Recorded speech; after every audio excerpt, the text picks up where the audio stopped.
Another progress report on the International S1900.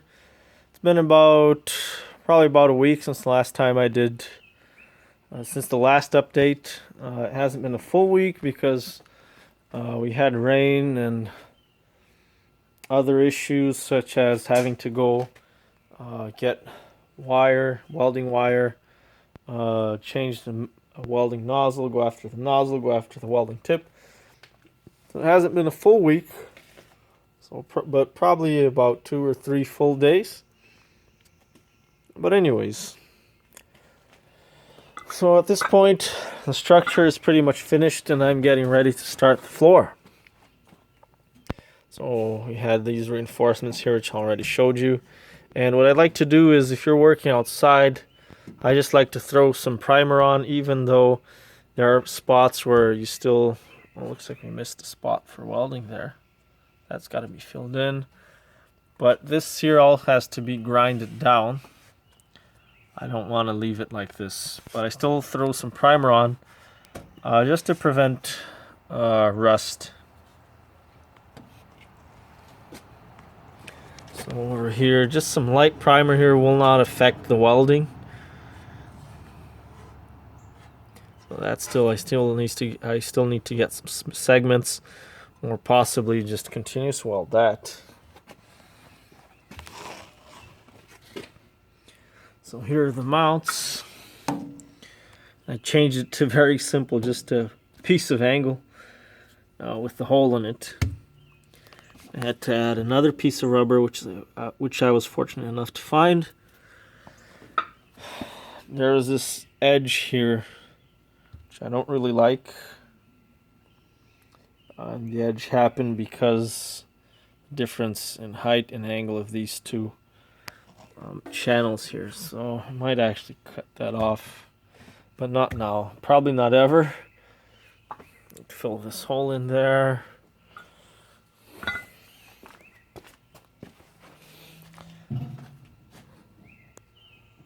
So again, on the inside, just threw some light primer on.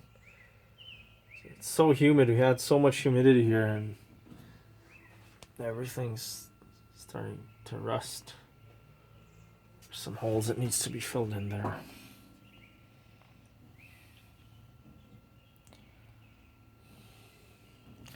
So that's the floor. That's the structure of the floor.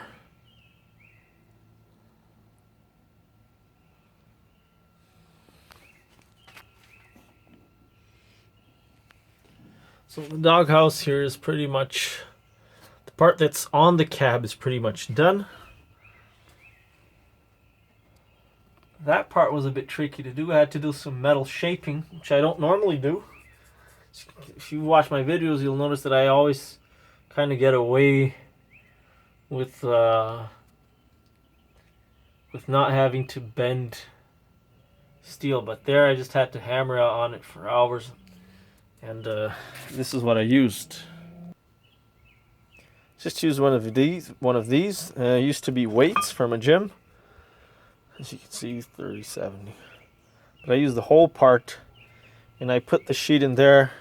Then I used the ball-headed hammer to just hammer it into the hole, and that causes it to get that oval shape. And then I just move it around and keep hitting it with the sledgehammer until it gets to the shape I want. Pretty primitive, but works well. As you can see, I got the curve there perfectly. Here I just did a few odd shaped bends here to get rid of this. See, I really wish they didn't have this. And I actually almost got rid of it. It's very tempting. I like things that are nice and square and simple. A lot of time was wasted making these curved parts here. Probably a few hours, actually. So there's some stainless pieces there, just because I had that laying around. Over here in the corner, still not welded in, but I just got this 2-inch flat, not flat bar, angle, 1/8 thickness from a good friend of mine. Buddy of mine that's really helping me out. He supplied all this steel here, so If you're watching, thanks so much. Then I just went over to the drill press, drilled some holes along there, and I'll just do some welding of these the joints here.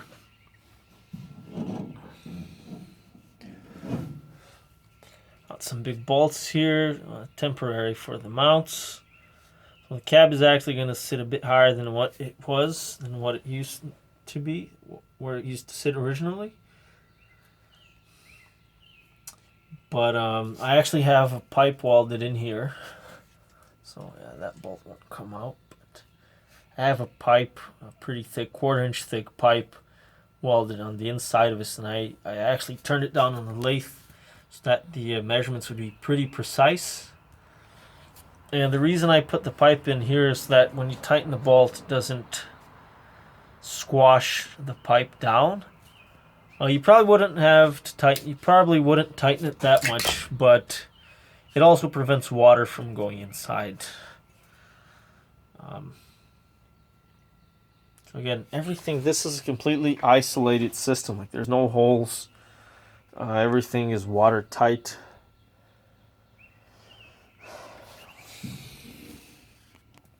Okay, go over to the other side. Over here we got another mount. So here's the big question, I guess. Is the cab square? Not really.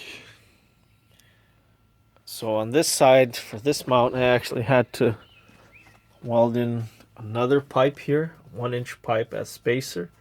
So theoretically it's 1 inch off from the hole. So on that side, as you can see, the hole was pretty much on the center of this, but without the spacer, the hole would actually be off. So I had to put that angle in, or rather that is spacer pipe in. But it's not a limousine. It's a cab. It's a big truck for carrying stones. So if it's a bit off, like I'm trying to get this done ASAP. It's not worth it for me to try to get everything perfectly square, and we need much more time and machines and things to try to get it perfectly square, and measurements, and I'm not it's not a necessity at the moment. Still some more welding to do along here, obviously. So over here, my helper already grinded this down, the welds down, so everything's much smoother. So like oftentimes you'll try to weld, you'll weld and you'll get that kind of finish there. I don't like leaving it that way because you always get rust starting there. So you get the grinder, you flatten it down like that, like this here, the point where it's like rounded and you can actually run your fingers over it. See? And that really, you can actually put some body filler there and make it really nice and flat.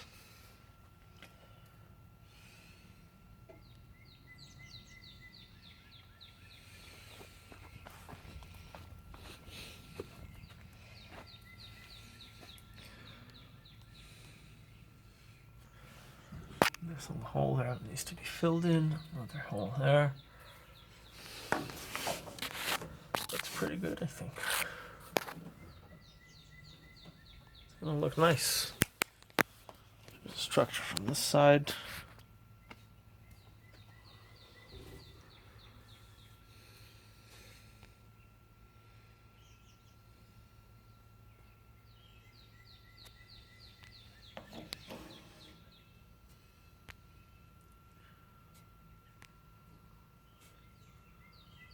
Pretty good welds. Spot welds there.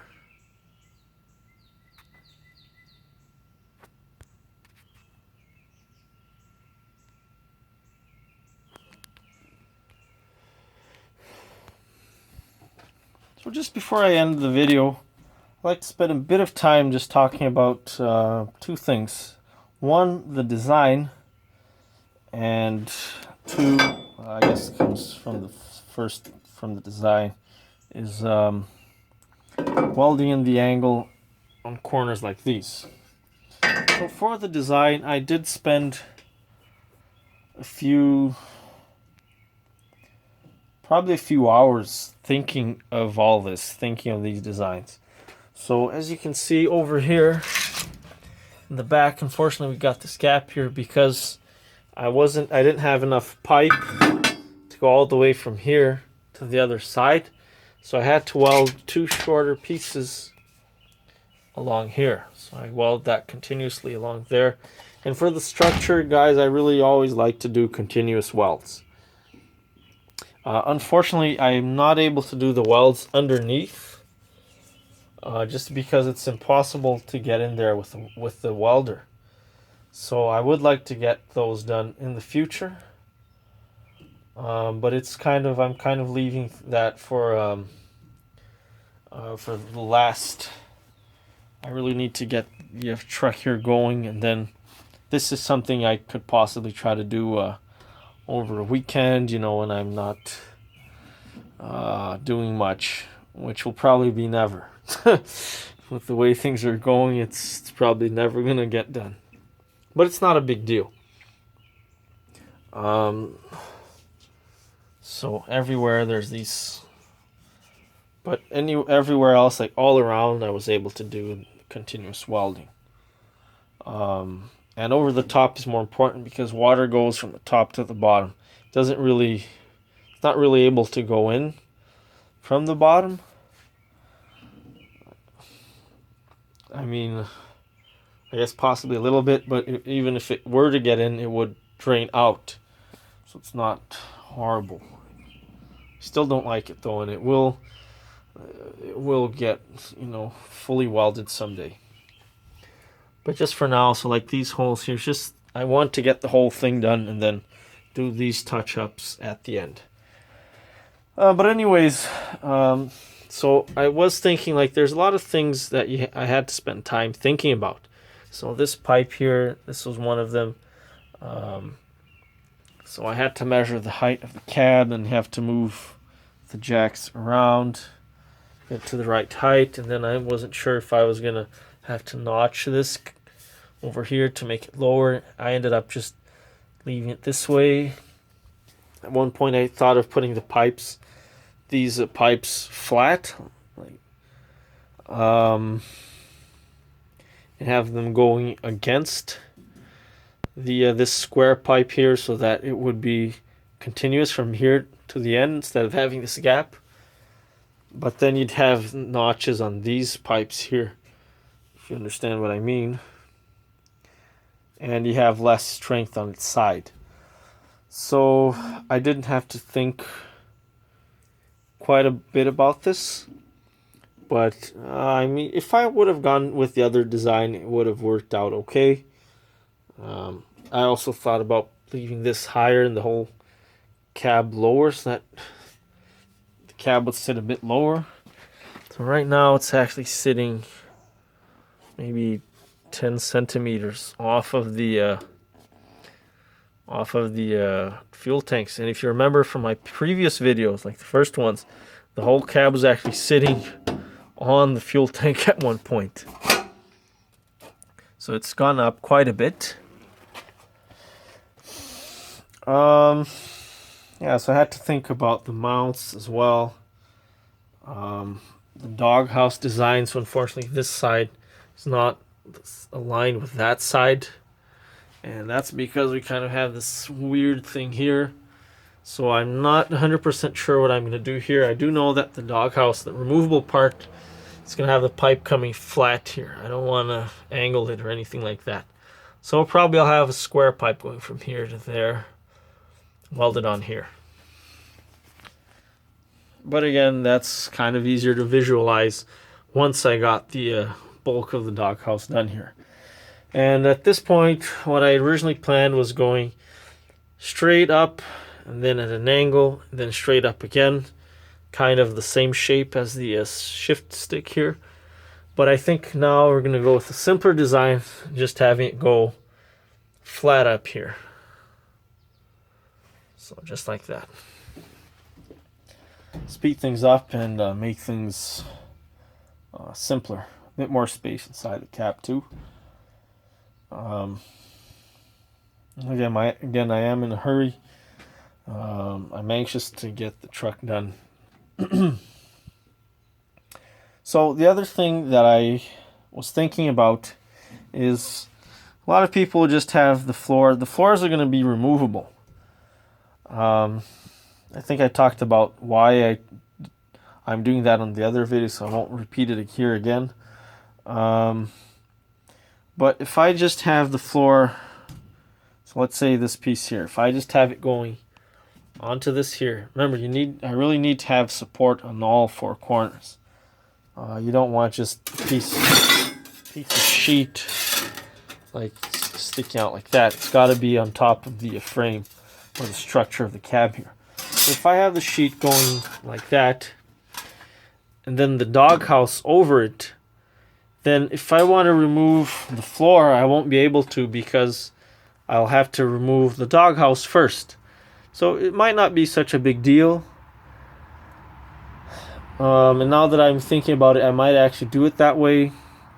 And probably just have 2 or 3 bolts holding the doghouse. Or maybe even like a knob that you can turn instead of a bolt that you need a wrench. Something you can just conveniently turn by hand instead. But what I was planning is I'm going to have my original plan was to have a piece of angle going here. So to support the floor over here, and then the doghouse just goes next to it. That way I can remove the floor without having to remove the doghouse. And for that, I've made this piece here. Now the problem with having the angle here is that you've got welds on these corners, and I've cleaned them off a bit. So they're kind of smooth now. And you really need to have really good welding skills. These corners, it's pretty important. But you still have a rounded edge, which means that if you try to get an angle in like that, you won't be able to. So either you cut the sides off a bit more, or you do what I did here, is bend them. Just give it a minute to focus there.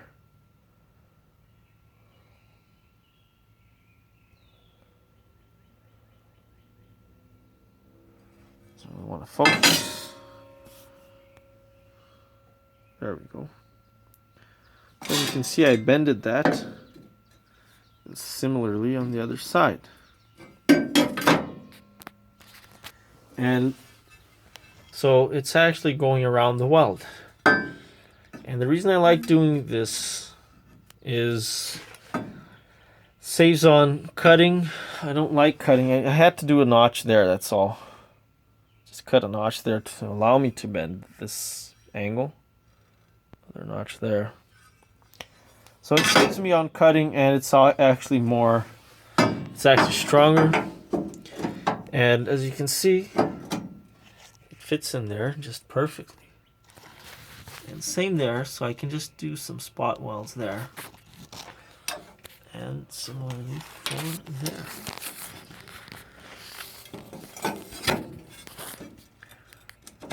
I might not be able to see that.